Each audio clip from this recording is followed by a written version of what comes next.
आने वाले विधानसभा चुनाव के प्रचार के अंतिम चरण में कल्याणपुर प्रमोदनगर विधानसभा क्षेत्र में सत्ता पक्ष के साथ साथ विपक्षी दल के प्रचार में भी भारी उछाल देखने को मिल रहा है।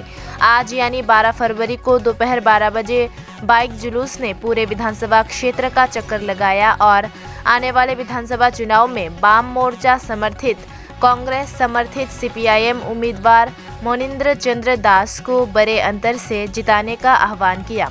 इस बाइक जुलूस से संबंधित आवाज उठी। महेंद्र दास को लोकतंत्र की बहाली के लिए आने वाले विधानसभा चुनाव में भारी मतों से जीत हासिल कराए। बाइक जुलूस ने पूरे विधानसभा क्षेत्र की परिक्रमा की। इस प्रेरक कार्यक्रम में भाग लेकर अपनी प्रतिक्रिया व्यक्त करते हुए प्रत्याशी मनिंद्र चंद्र दास ने दावा किया कि पूरे क्षेत्र में आम जनता लोकतंत्र के लिए एकत्र हो रही है। साथ ही प्रबल आशा व्यक्त करते हुए कहा कि जिस तरह से जनता अभियान का प्रतिसाद दे रही है, इस केंद्र को वापस सीपीआईएम सरकार में पुनर्स्थापित किया जा सकता है। इस कार्यक्रम में माकपा नेता अरुण देबबर्मा, सुभाष नाथ, गायत्री दत्ता, अजय घोष, कांग्रेस नेता विक्रम किशोर सिन्हा, कार्तिक देवनाथ समेत अन्य मौजूद रहे।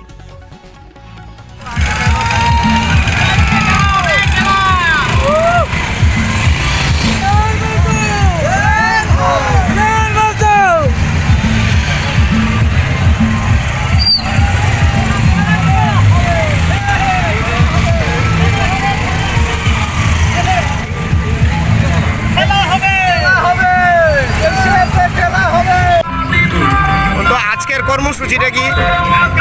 আমাদের বিধানসভা নির্বাচনের প্রচার কর্মসূচি হিসেবে আমরা প্রত্যেক মানুষের কাছে, প্রত্যেক ভোটারের কাছে আবেদন রাখছি, বাম কংগ্রেস জোট সরকার ত্রিপুরা রাজ্যের মধ্যে প্রতিষ্ঠিত হওয়ার জন্য এবং আমাদের এই কল্যাণপুর প্রমোদনগর কেন্দ্র পুনরুদ্ধারের জন্য আমরা আজকে প্রত্যেক ভোটারের কাছে আবেদন করছি।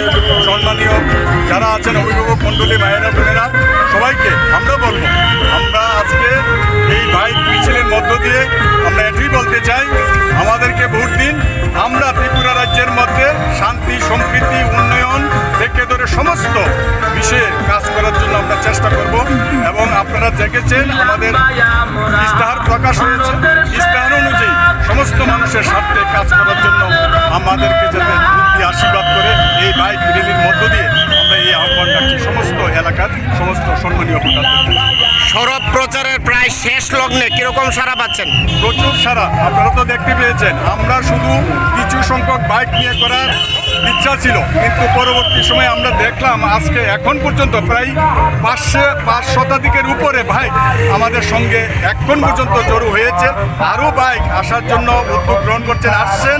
এটা থেকে বোঝা যাচ্ছে যে ত্রিপুরা রাজ্যের বাম কংগ্রেস জোট প্রতিষ্ঠিত হবেই, এটা শুধু সময়ের অপেক্ষা।